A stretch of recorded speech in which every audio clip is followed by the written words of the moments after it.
Alright, we are back here sa Plantation Bay Resort and Spa sa Cebu, syempre. At pag nasa Cebu kayo, hindi pwedeng mawala ang mga pagkain. Kailangan talaga tikman nyo ang nagsasarapan at pinagmamalaki nilang mga pagkain. Okay, starting with the ever-famous danggit. Oh, I love danggit. Ang sarap-sarap talaga niya. Medyo, kayo na mag-choice nyo kung medyo maalat-alat ang gusto nyo or you marinated in calamansi. Napakasarap po talaga. At syempre, hindi rin mawawala ang dried mangoes, the famous dried mangoes ng Cebu. After that, andyan ang otap. Andyan din ang barquillos at ang mamon tostado. Now, kung mahilig kayo kumain ng kanin, syempre kasama ang ulam dapat. At sa ulam, hindi pwedeng mawawala ang mga ito pagdating sa Cebu. Eto na, ang vegetable Bisaya ang tawag niya. Actually, it's utan Bisaya. Kasi utan means vegetable. Napakasarap niya. Wow! At eto naman yung mga sinupa. Basically, grilled seafood. Siyempre, ito na ang kilawin, the ever-famous kilawin.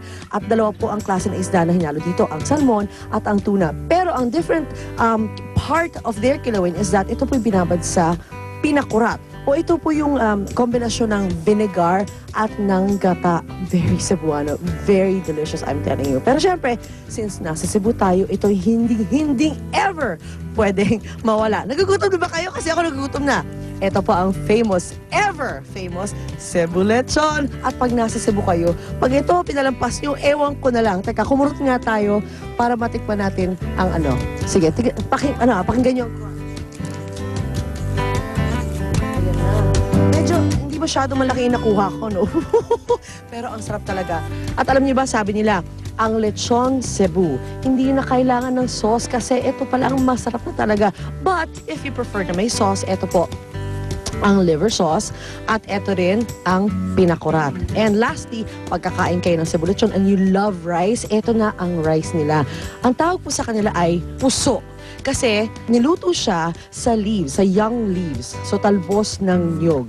Kaya ang shape niya ay shape ng puso. Kaya tawag sa kanya ay puso. Kaya mga kapuso, ilan lang po yan sa mga talagang you should not miss na foods dito sa Cebu. Talaga naman sobrang Cebulicious sila. You have to eat them.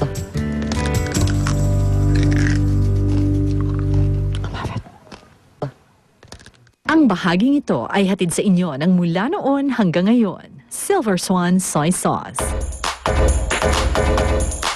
Kuya Lar, mag-Cebu din tayo. Parang ang sarap sa Cebu, no? Oh yeah, pati pagkain. I love it there. You guys enjoy. Plantation Bay pa. Nako, the best! Oh. And of course, we are back mga kachika at na-miss kita, Kuya Lar, yesterday. Oo nga, na-miss din kita. I was so far from you.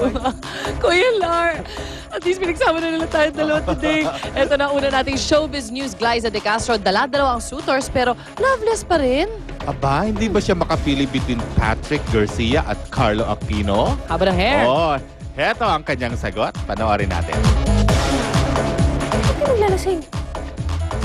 Hindi gaanong mabangis ang karakter ngayon ni Glyza De Castro sa kanta-serye na Diva. Marami tuloy ang nakakamiss sa kanyang pagganap bilang isang kontrabida. Kaya naman sa opening ng art gallery ng kanyang manager na si Manny Valera, nagparinig na ito sa mga mangyayari sa kanyang karakter sa nasabing kanta-serye. Ngayon kasi medyo binibuild up pa namin ng character ni Tiffany kasi ayaw namin na mag-start siya na evil na evil. Gusto namin may pinanggagalingan kung bakit siya naging ganun. Mainit din ngayon ang chismis na tila torn between two lovers daw si Glyza. Nalilink kasi ngayon ang young actress kina Patrick Garcia at Carlo Aquino. Sa tagal ng pagkakaibigan nila ni Patrick, may pag-asa kaya ang aktor sa kanya? You know, ang dami kong kailangan i-prioritize. Unang-una, yung trabaho ko, tapos yung pamilya ko. Dahil kapag dinagdagan ko pa, baka hindi ko kayanin. Mahirap talaga kasing pumasok sa isang relationship kapag hindi ka pa ready. Paano kung si Carlo Aquino naman ang manligaw? Yes na ba ang sagot ni Glyza? Hindi po natin masasabi yun ako talagang dun muna kung saan kami nag-e-enjoy, which is yung magbabarkada. Ayoko namang madaliin lahat ng mga bagay. Ayokong pangunahan. So kung ano man yung nangyayari ngayon, sabay lang ako talaga sa agos. Ang bahagi